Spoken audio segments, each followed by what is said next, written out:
Born ready, bro. 2, 1. Hey guys, welcome back to the Amino Biohacks Podcast. Today we've got a very special guest, my friend Hannibal Morris. He works for UK Sport and the EIS, and he works in business development, basically innovation in sport. And for anybody who has children that obviously compete, this is going to be a really useful episode to kind of understand pathways and how to make the most of the opportunities that are really available to you and your kids as well. So Hannibal, thanks for coming on, buddy. You just skipped right past. His name is Hannibal. You're not going to acknowledge that. His name is Hannibal. Yes, it is his name. Do you want to give the guys a bit of a rundown with what you currently, like your job that you currently do, how you got into it? Yeah, sure. So I work at UK Sport, which for anyone that doesn't know, and I assume most don't, it's kind of one of those, unless you're deep in the sport industry, you might not know about the kind of role of UK Sport and what it does. No one knows, but they show up in the news a lot. So UK Sport is basically the government's high performance sport agency. So it's non-departmental, so it's linked to DCMS. That's who we kind of report into from government. It's funded by the taxpayer and also the National Lottery. So they invest a ton of money every year. But generally speaking, the way the sporting system's set up, if you think of elite sport, kind of world-class elite level, so your top athletes and teams that go to Olympics and Paralympics, UK Sport funds all of those sports and athletes directly. And there's a whole load of support services in and around elite sport that kind of are involved. So anything from investing and hosting major events to performance strategies, working with our sports and their world-class programs to ensure that they're set up for success, whether that's governance, whether that's performance innovation and sports science and medicine that sits within the English Institute of Sport, everything you can imagine that would be needed to kind of ensure that British athletes can achieve their full potential, I guess. It all kind of sits under the system, which that was like textbook down to the T. Awesome. That's a real. I actually now understand what UK Sport does. I talk about it. That's good because I still don't. I've been there 3 years now, and I'm still not. I'm still learning things every day. Yeah, it's complex. And what's your actual role? So let's talk through your actual role, so that people have context of. Yeah. So I mean, I'll get into the role in a bit, but maybe because my role when I joined a few years ago, it was a newly created one, actually. But I'll maybe give a little bit of background of where I was before this, because it might tee up and explain a little bit, in terms of what I'm doing now and kind of what my focus is. But traditionally, I mean, I kind of studied sports science. That's how I know Simon, actually. Goes back to university, studying sports science. But when I graduated, I kind of moved into film. I was a storyteller, basically, essentially, creative. A really good one. No. average, mediocre, inexperienced, underqualified. But it was storytelling, right? So it was film, it was short film, it was broadcast stuff, it was some commercial stuff, it was all kinds of creative film making. But that's what I was doing for kind of the large portion of my career when I first came out of education. And then I kind of moved along the spectrum, I guess, more towards agency. So I was working specifically at an innovation agency that do a lot of work with some world-leading brands, a lot of them still in the sports space, brands like Nike, did a lot of work with those guys out in Portland and Western Europe and the UK for a while, which was more moving away from the storytelling, I guess, aspect of which typically fell under marketing, but more into kind of the why and the what, the big questions, innovation, problem solving, understanding, how to solve problems, value proposition design, product service design, all those things that kind of brands that are really consumer centric and understand their audience really well and want to serve their audience really well do. So that was kind of the environment I was working in over the last, I guess, prior to my role at UK Sport, which was invaluable, I think. And it definitely shaped the way I approach what I do and how I look at things.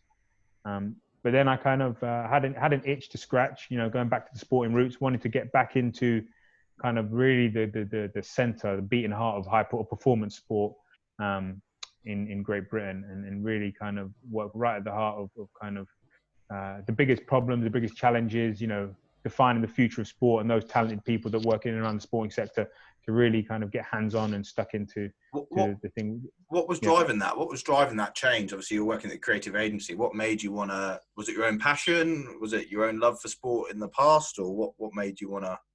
You know what it was? Working in and around, like so many people work in the proximity of sport and would think they work in sport, and they do. from, you know, when you think about ecosystem, it can be from brands to health and fitness to education to so many people touch sport. Like if sport is at the heart of a whole kind of ecosystem, like there's so many things that people do related to it. So I was working in that space of really tapping into the power of sport, harnessing the power of sport, using it to storytell, communicate, resonate with people. So I guess without being cheesy, like for social good, like making people feel good, more connected, tap into their potential, like all kinds of stuff. So that was my experience of it. But when you some of it's sorry, like, go on. no, I was going to say it's like the positive experience. It's a really great point. It's like the positive experience that you see sport, health, wellness, and lifestyle can have on the community as a whole. I guess it's that's what you've really tapped into there, and I guess that's why there's such a growth in the market, isn't it? Like it has the potential to really push on and further and develop not only individuals but society as a whole. But anyway, sorry, continue with. No, you just summed up exactly that. It's like no matter what facet of kind of sport you're working on and how you're linked to, whether it's athletes, coaches, you know, people, whatever it might be, your specific audience, it's just such a big area. But there are some fundamental principles that go through right through the middle of that, and that is, you know, the emotion, the power of sports are just social good, as you said, and just it affects so many different people in so many different ways. And it's a tool, it's a motivator, it's so much to a lot of people. So that I really that gave me I had a really holistic view of what sport was, and you know that whole concept of human potential and how it can be leveraged, you know, used, harnessed, what more we can do to push things on. That really just kind of resonated with me. So I was keen to kind of jump right into the kind of middle of the volcano and be like, okay, what's going on over here? Can I take some of the thinking and stuff I've developed here and look to kind of shake things up a bit? I think it's something kind of learn more too. I was going to say, sorry, I think it's something that people inherently feel, like there's a depth to it that people inherently feel when they start training, say it for the first time, or whether you've been doing it from a young age. There is a depth to it that they know that there is something about it. And it's quite interesting that you've been a bit more cerebral about understanding the benefit that it has. You've gone, right, you have that awareness that I think everybody inherently knows when they train, when they compete. And you've taken your creative, like big picture type thinking, and you've gone, right, what can I do in this space? And you utilize your you've kind of like, it's kind of like peeking into the box, isn't it? So you've gone like, right, there's a lot more to this, and you hit the nail on the head. You hit the nail on the head. Like one of my favorite quotes is from a guy called Le Corbusier. He was a pioneer of modern architecture, and he you know, I'm not trying to impress you with the name, and I just randomly came across it the other day. But and then I'll get to the point, but because it's a really, really basic, simple one, but I think it's so true. And it's like he had a quote. He was a pioneer of modern architecture. You know, designed some of the world's most famous buildings and stuff. And when he described and talked about a house, his quote was, "A house is a machine for living in." So when you think this was a pioneer, leader in their craft and field, you know, everyone looks up to this person. But yet that description of a house, a machine for living in, a bath is a machine to get clean, a room is a machine to regenerate and sleep. Like it couldn't be further from the truth when we move on, not even 100 years. So the whole concept of what sport is right now, that's not fixed. That's going to change. In the future, you'll look back and it's like, you know, a house is not a machine for living in now. But yet at one time, that was the thing. So that also fascinates me, like the whole concept of sport, what it is, what it serves, who it serves, why we do it, what purpose it has. Like, what is it? Because in the future, and again, this goes back to the agency thinking, like strategies of trajectory, like not trying to predict the future because no one can do that. Like people try, they've always tried and they're always wrong mostly. So like, it's that idea of what's that point on the horizon that we're most likely moving towards. Where is it? And then based off of that, figure out what it is you can be doing right now in your organization or as a person, as an individual, to best set you up for success in that future. But doing that completely knowing in the back of your mind that, you know, it's not fixed. That's going to change next week, next year, 2 years, 20 years. Like, and it's so topical now, you know, the questions people are asking now more broadly in society about race, about diversity, all these things. Like humans they always want to fix the thing, fix something, right? It's like, oh, this is, but the thing is that people have always done that. Like 50 years ago, we think about what was happening back then in some instances. It's like, we're like, wow, how was that like fine? But at the time, what it was. So in that same vein, like 50, 100 years from now, people will look back at what we think we're so smart, fixing everything now. People will look back in time and be like, what were they doing? But you have to accept it. Like it's that acceptance that don't have the answers. You can't fix anything really. But to your point, Simon, but how can you move it along?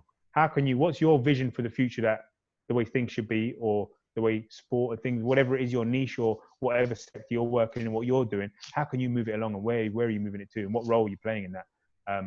That's kind of what drives everything. And it gets a bit deep, but I just that's what drives a lot of the thinking around sport and stuff. And it's the questions I'm asking, because it's like you're starting a business, you're one of those courageous people that are setting something up right now in the present. But like the questions you're asking about your future of what you're building, like it's anyone who has a business or working will understand and hear what I'm saying, because they're the people that have to really you don't have an option, you have to do that. And you're constantly working towards the future, and who you're serving, and value proposition design, all of that stuff. But I think in terms of my role, UK Sport specifically, is really trying to get to grips with the future we're going to be operating in, and what role sport has in that future, and trying to do as much good as we can. Awesome. Help the wrong way. I think that's you've really hit some great points there, and it'd be great when I run this back. It's going to be great to really take those points out. So that's really fantastic. So let's go into where do you see sport going? Like, what is your hunch? Like, what's the smoke coming from the room type of thing? Like, what are you seeing, and maybe then go into what are they investing in? Because I guess where the money goes, a lot of the innovation potentially will come. Yeah, it's a good question. I guess there's a short answer and there's a longer answer for those questions. The short answer, in terms of what's just in the world of sport, not specifically the British sport, but just more broadly, like things that are kind of crop up on my radar that I'm hearing more and more and seeing. And when you look at new strategies get developed, kind of taking us over the next 5, 10, 15 years, etc. And just more broadly, what's going on in the world, I think you're hearing the role of sport, the purpose of sport being questioned and looked at. We're seeing it just in the public domain at the moment. Athletes as agents for social change. I'm sure you saw the Marcus Rashford, the campaign he did, writing to government for the school meals program. You're seeing a lot of athletes kind of outspoken around issues around race and things like that. And just more broadly, we're seeing an evolution, just even looking back at UK sports evolution, in some of their funding. The Aspiration Fund that was launched last year, where they're supporting several sports and asking them to deliver on kind of social impact objectives, as opposed to just purely performance outcomes. So we're already seeing a shift from things that you're seeing in the public domain around just the broader remit of sport and its role in society around social impact. So I think we'll see a lot more in that space develop over the next few years, going beyond what we know as pure sport, as in kind of black and white performance. So there's a lot going on in that across the board and in other countries. I was going to say, like, is the role of that, like, because obviously you spoke about Marcus Rashford, is it purely public, or is it private, or is it both? Is it both types of ventures? Is it like in terms of so you're talking about the social impact? Are you starting to see private entities, like, obviously taking more care about, like, the effect that they're having on their local community? And yeah, absolutely. So I mean, when you think back to that, really was a footballer coming out, a social issue close to their heart, driving change, being an advocate for their change. That's I can't remember the last time that was done. And you're seeing athletes even in some of their commercial ventures, just looking at athlete activity. LeBron James, the whole his piece in education and what he's doing there in America. It was I think it was Rock Nation. I think it was Jay-Z's agency that worked with Marcus Rashford on that kind of a piece of lobbying with government, I guess. But we're starting to see it. Athletes, when they aligning their beliefs, their authenticity, it's like, and it's not from a commercial play trying to be relevant and trying to just align themselves with something. The genuine desire for athletes to, more than an athlete. Not that it's their role necessarily. That's for those of us that are working around sport to kind of do that stuff. But you can't deny the star power that athletes have when they align themselves around a kind of a social cause that it cuts through. But I think, but to your point, was just to say, it's quite interesting. There's something I follow that Mark Benioff, the CEO of Salesforce, and he has this idea, and he's like been pushing it. Obviously, this idea that Salesforce should be there for social good. And it's not just about your shareholders, but it's about your stakeholders. And the stakeholders are everybody that has an investment in your business. And I guess for sports teams, that's the local community, the town, the athlete development pathways, the people that work at the stadium, the people that work on, like, so everybody. It's like, it's not just a case of, it's not just about the footballers or whatever, or the teams themselves. It's about the whole community within itself. And I guess this is the point you're making, that it's moving. We have these, where power lies, obviously that's where the biggest vehicles for change sit. So I guess it's making sure that that's directed in the correct way, I guess, is absolutely. And your point there is exactly right. Like, and it comes back to that point about, that dot on the horizon, because the short answer was some of that stuff. The long answer is, where's sport going? Well, sport's going where society's going. Like, that's, no one's really in control of that. Like, there's a dot on the horizon, and we're moving towards that at speed. And it's more, what role will sport play in that? So to your point there about, more of a social conscience, businesses looking at their role in the community, really serving their community, not just selling to, like, all of these things, sport's not immune from those things either. So, like, to your point there, like the broader ecosystem, the communities in and around sport, what role is the sport having those things? I think those questions are kind of going to be asked more and more, and we'll hopefully see just really sport kicked into overdrive in terms of the power and influence it can have for good. As well as the kind of traditional, inspiration, like, everyone loves sports, which brings me to the other point around, our insatiable appetite for stories and the stories around sport. We're going to see more and more of that, stories told in different ways. I saw that, in fact, we mentioned LeBron James already. I'm sure I saw he had investment more recently again for his platform. Again, scaling out more stories around sport.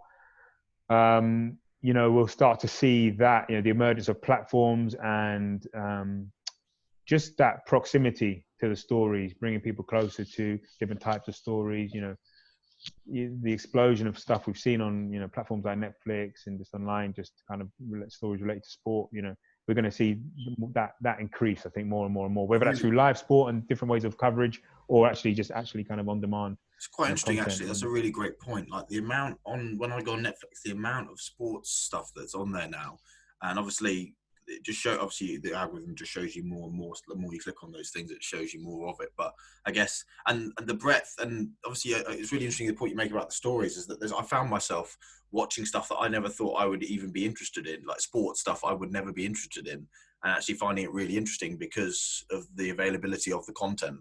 And I guess it's, you're so right that it's that evolution that now, because we all have a mobile device, and that video film is obviously so much like, and maybe let's just chat about this, actually, maybe about this idea of, like, behind the scenes. So, like, that's one of the things I've noticed that I found interesting about it, is that you get an insight into their lifestyles. Like, it was a cycling one I ended up watching, which I didn't have much prior interest in before, but it was just the interest in the story, again, like you said, of following the behind the scenes of the cycling team. Like, what's your insights on? No, all of that, I think and that's what will start to difference, it's because it's like, you've got that on one hand, like, just deeper knowledge, deeper storytelling, like getting stuff that you've just not seen before, whether it's like the stuff Amazon's doing with the behind the scenes, stuff following teams, the all or nothing stuff like that, where it's just access different levels and getting you deeper and closer, which is great, especially if it's something that has a niche following. Like, if you're into cycling and there's a specific story around it, then you're going to want to seek that stuff out. But then more broadly, just the characters in and around it, like, you're seeing this, just characters that we've known over the years in sport, like, just because like storytelling, what is it like? It's a podcast, right? It's like, I've been watching a ton of, like, obviously you might know, someone. I love Mike Tyson, Nathalie, I've always kind of followed their story and what they've achieved in and outside the ring. So he's hot boxing podcast, but just the inordinate amount of content and these stories who you have this preconceived idea of, and just, it's on a daily basis. The more and more and more just information. There's so much information, right? It's just, so it's like, in this day and age where people they're inundated with information, what are the filters they're going to use to kind of pick what they do listen to, what they don't listen to, the characters that have, inspired them or resonate with them already. That's an obvious place to kind of start, I guess, in terms of that kind of kind of just hygiene, this content that you consume throughout your day. And just it's just going to continue to grow and grow and grow. So I think, that's another area, like how it looks and what it looks like as we move over the next couple of years, especially in relation to Olympic, Paralympic sport. I'm particularly interested to see how that evolves. It's there's going to be more available. Whether or not people seek it out and how they want to listen and watch and stuff will evolve too. But what's the role of the Olympics in the future? Like, what do you see? Like, obviously that's the pinnacle of all sporting events. I guess it's like what do you see? What do you see the IOC and the governing bodies, like, what's there?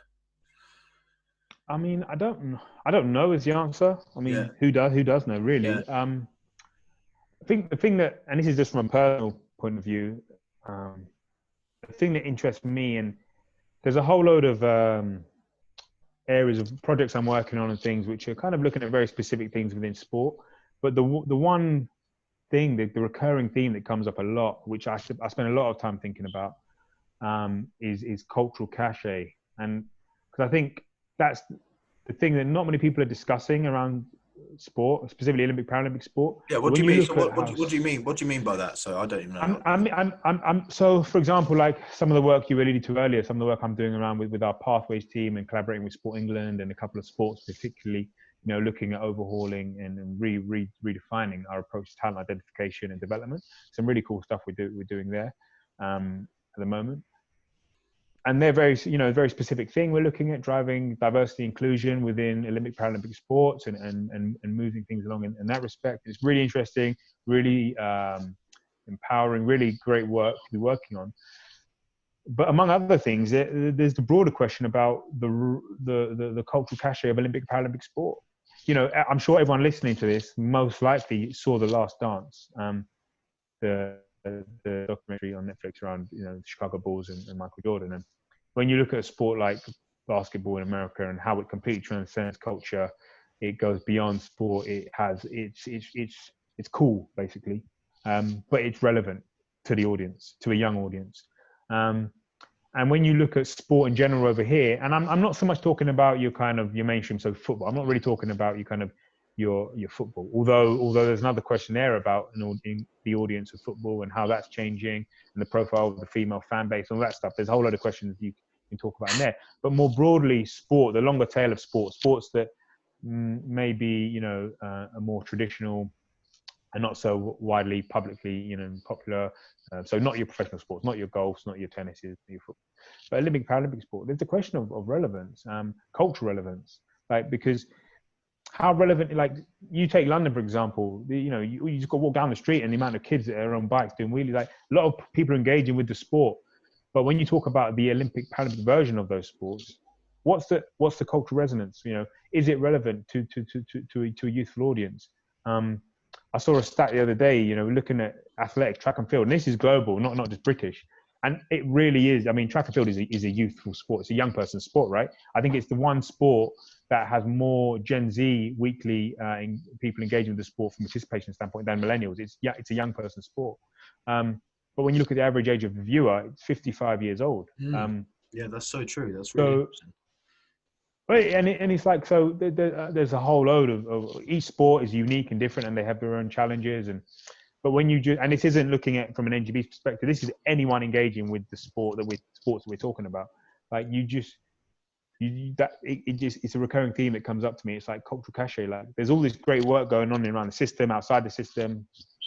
But like if Olympic, Paralympic sport isn't relevant to a young audience, that's a huge piece of the puzzle. And I just, no matter who you are and how you're engaging with sport, whether you're a brand, whether you're an organization, a governing body, whether you're whoever, a parent, like that wants to get your kid into the sport, if that sport is not relevant to your kid or appeals in a way that, other things do, music, fashion, whatever, then it's an uphill battle from the start. So I think that's something I'm constantly thinking about. I don't have the answer, but in everything I'm working through, it's like we have these individual challenges that we're working on, but more broadly, like sport is of the youth, like physical activity, right? I know it's for everyone. Physical activity is not just young people, but when you're talking about sport and the future of sport and who you're designing it for and who is really trying to benefit, who's engaged with the most, who is going to be the athletes of the future. I just think the cultural relevance of sport, that when you look at other areas of society where, music, fashion, art, design, these things that have young people's imagination, sport needs to do the same, because if it doesn't, then we're losing out on a lot of amazing, talented 100%. people that can come into our industry and kind of, they're the ones that will take it forward beyond when we're not working on it, or we're, whatever. 100%. And I guess it's this idea that I guess things are dynamic and they're fluid over time, and they evolve. Like, obviously, I guess a lot of the sports have been around for a long time now, and then you see the rise of things like newer things like CrossFit, or like this ability that obviously, but without the availability of technology, that would never have got so big, I guess. So it's like, you see like new types of variations of, I guess it's people like you working on these big ideas that are going to be the innovators of the future, and kind of are the ones who are going to be trying to keep it relevant for young people, to keep them engaged. But it's also outside, and I'm a big advocate for that. Like, it's not just inside. That's what I'm going back to, that whole ecosystem of sport. Like, we're all working on this, whether you're in the system, in an organization, outside, like just in it, like everyone. Not even realizing, I guess, a lot of people. Like, how many kids watch KSI Logan Paul, that boxing? Never would watch Olympic boxing, but watch that. Yeah. Like, the sport. I don't know whose quote it was about sport, about you don't own it, you just manage it. Like, someone talked about it in that respect, but it's all of everyone that taps into it, it's all of our thing, right? And those that are going to be most successful around it, I think the ones that can answer that will be those people that can really try and make a conscious effort to understand how they can make it culturally relevant, whatever sphere they're working in, because that's something that is hard to do, and not a lot are doing it really well. What do you think about? I was going to say, what do you think about like the schooling, and like the exposure to different sports in the school system? What do you see like from your data and research? Does it play a big role? Yeah, I mean, it's a no-brainer, right? It's like kids spend a lot of time in school, so that's, just think back to your own personal experience. Like, you don't need any research to tell you that like a child's experience at school is going to massively impact their behavior, their options, their choices, their chances, everything. So it's massively important. Yes, I mean that's such an obvious one, right? But it's like, huge one, really. But that again goes to things, and that's the chance for the kind of innovation I like to see outside of the system is those that kind of can look at those connections between education, between sport. Because when you look at the nature of the system, it's a system, so it's by nature very kind of compartmentalized. It has to be, because it's separate. Education system is over there under the Department for Education, sport is over here. So while you'll see great instances of collaborative working between organizations and departments within the system, really for speed and innovation, you kind of want to see businesses, brands, crossing those lines outside of, externally. And that's where usually a lot of innovation comes from outside, doesn't it? And that's because, it makes sense, because you can kind of really easily cross borders, find opportunities and move quite quickly in that respect. But yes, school is, I think it's a huge part of the puzzle, isn't it? And sure. I guess like, so maybe using football as an example, I don't know how much you know about the path. I don't know that much about the pathways in football, but obviously they seem to have a good setup. Is there things that like other sports could learn from like football pathways, or? Yeah, definitely. And they do. So I guess we haven't really addressed it quite obviously, just to give a breakdown of how it works as well. It might be helpful. I don't know, may or may not be for your listeners, but every single sport has a national governing body, right? People will know that, I'm sure. So whether it's your cycling, your athletics, your volleyball, whatever it might be, every single sport has a national governing body who are tasked to administer that sport in the UK. And they will all pretty much be affiliated to an international federation as well, and blah, blah, blah. But there'll be a body in the UK that is responsible for that sport. Now, while UK sport, it's focused more on performance and of that sport, kind of world-class program, that sport will be working. And so UK sport works very much horizontally across all of the funded sports, Olympic, Paralympic sports. But each sport has a far bigger remit than just their world-class program. They'll be working across a vertical. So a sport, say Sport A, they will be, delivering their world-class program, which is all around supporting their most elite athletes, right at the top of their game, be as successful as they can be, and work with them from their coaching, their support, everything else that surrounds that package of support. They will also work the full depth of the vertical. So they'll start from the base. There'll be, membership and participation for anyone engaged in that sport.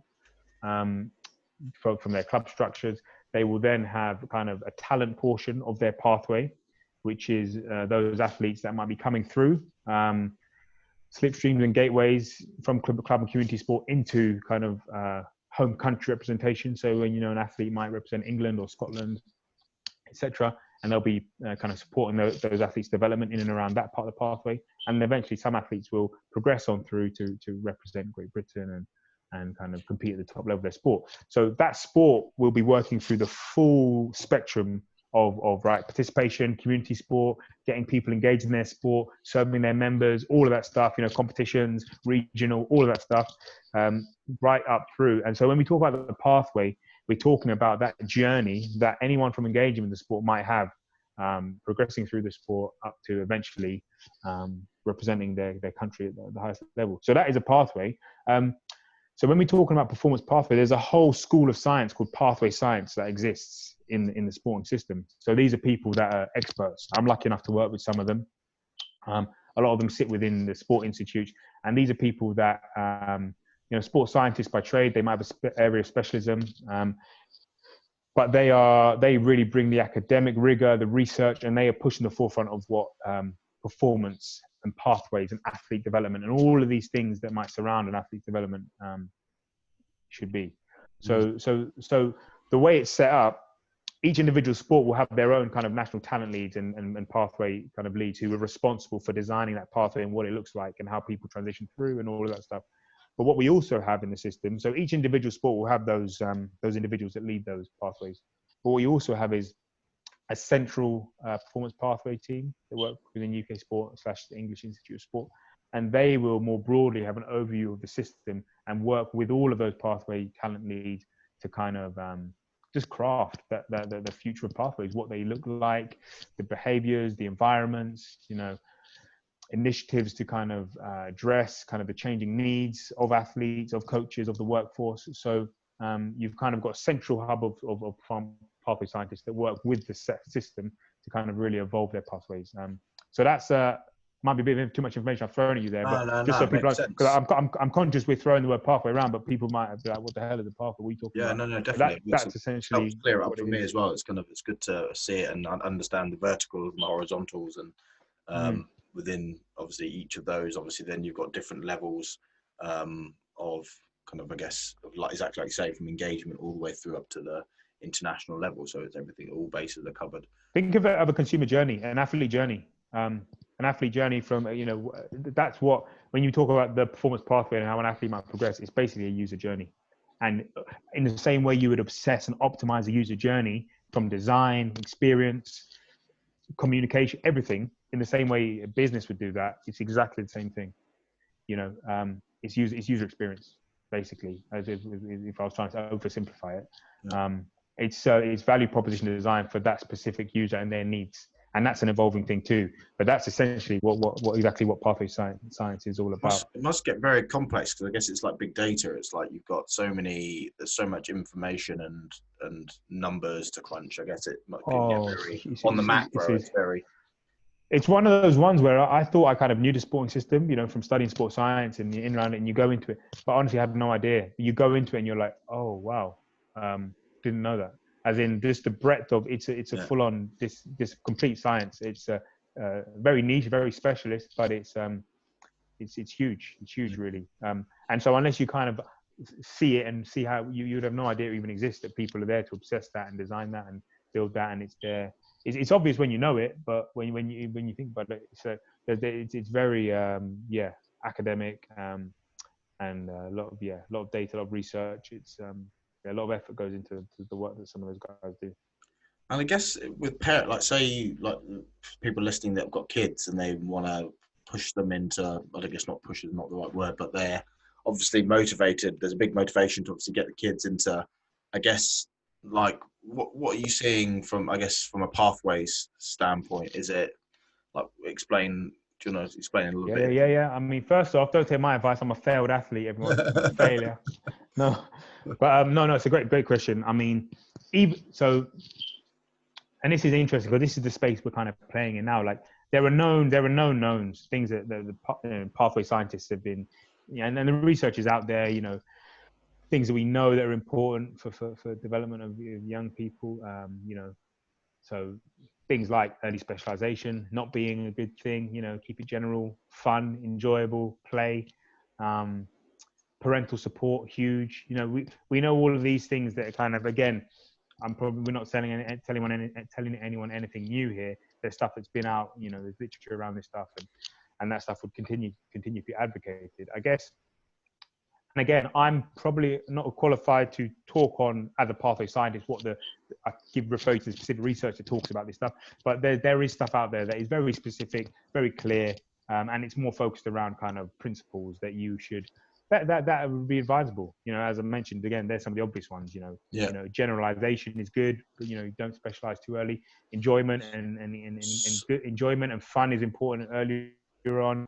Those things, and parental support, peer support, all those things are kind of self-explanatory and things that people would immediately understand and get. Yeah, no, definitely. I was going to say, so just let's go into those just so to make it clear. So generalization is the idea that you don't want your children to be just to specialize in one sport from a really early age. You want them to get, you want them to learn multiple sports and obviously gain the benefits of all of those types of sports at an early age. And is there any data in terms of ages and things that you want to be age ranges?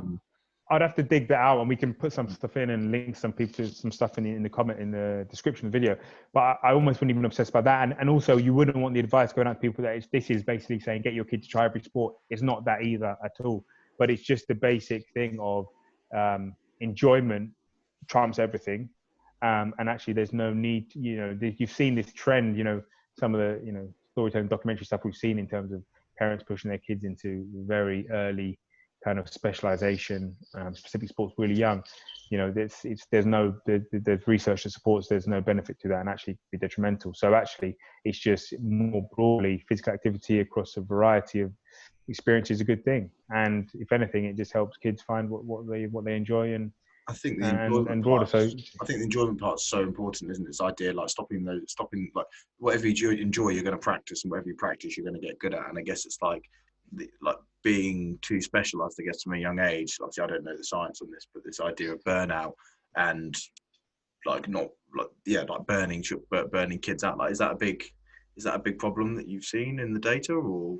Yeah, I mean, and just in the publicly available research, there's tons of stuff. I mean, you can see that. I mean, that's why. I mean, and this is nothing new. People have been saying, pathway scientists have been saying this for years. This is what they would advocate. So yeah, we should dig some stuff out and put it up for people to check out to see. But I think where I find it, because again, that's very much in the realm of pathway science, and the research is very clear on some of that stuff. The stuff I find interesting, which is kind of the space we're working at the moment.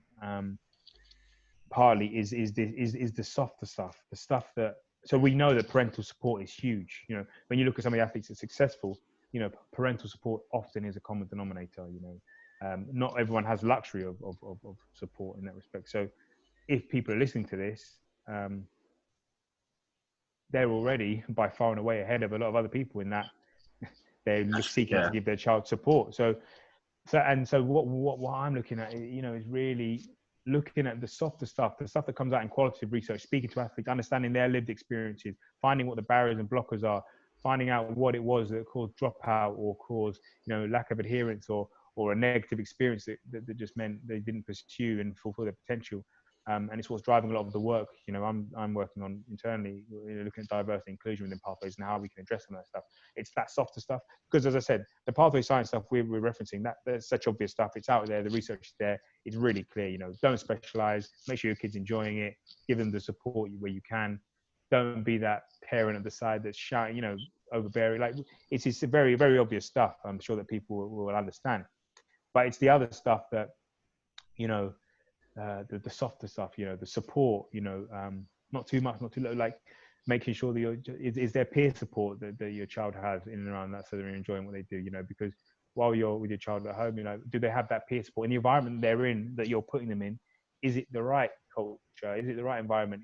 When thinking of a club that they might go to, how is it, it's those softer things, going beyond beneath the surface, just to think about it. It comes back to, again, user experience design. It's just when you're thinking about your child and their needs, not just the generic, what should you do with children that are looking to take on sport. It's just really thinking about that and making sure that, the experiences that we're giving them as a parent or whoever is finely tuned to them. Whether that's looking at the peer group that you're surrounding them with, whether that is the type of activity, how organized the activity is, how much or how little they want to do with it, like just to ensure that it's a positive experience, because I think it's a positive experience, they're more likely to kind of think with it and reap benefits. I think exactly that. I think the key takeaway is this idea that, exactly as you said, this is positive experience, and that's what we want.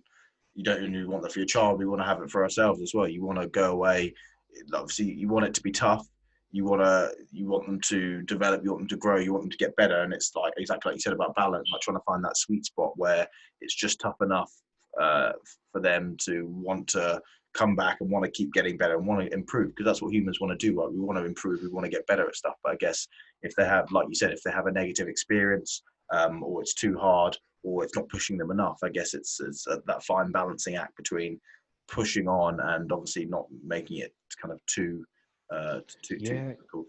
Absolutely. There's that model, right? And that, I mean, the thing you're talking about there, so you just highlighted challenge and skill, I guess.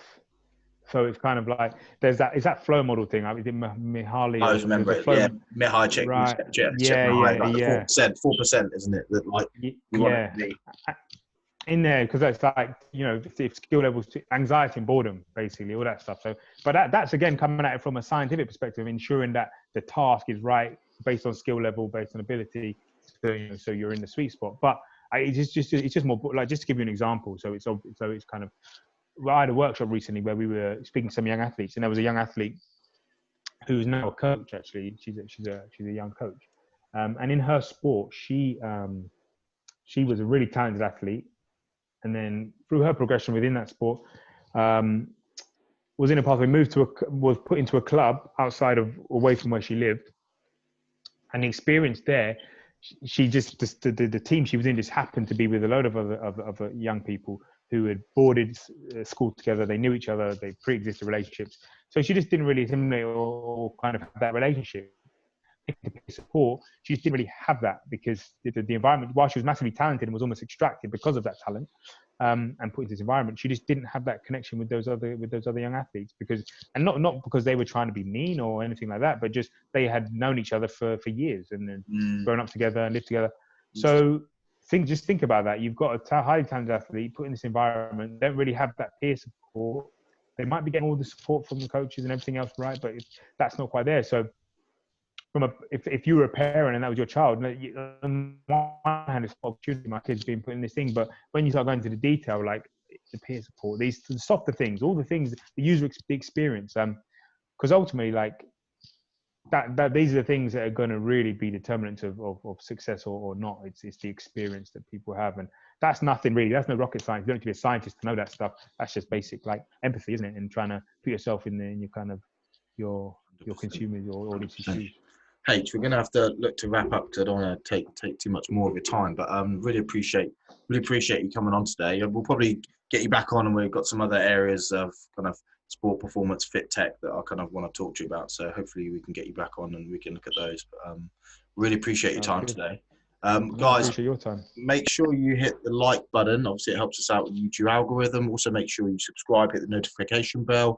So when we get Hannibal back on, you'll get a notification, and we can kind of delve into more of these insights. H, I really appreciate it, mate. Anytime. Take care. See you in a bit, man. Bye.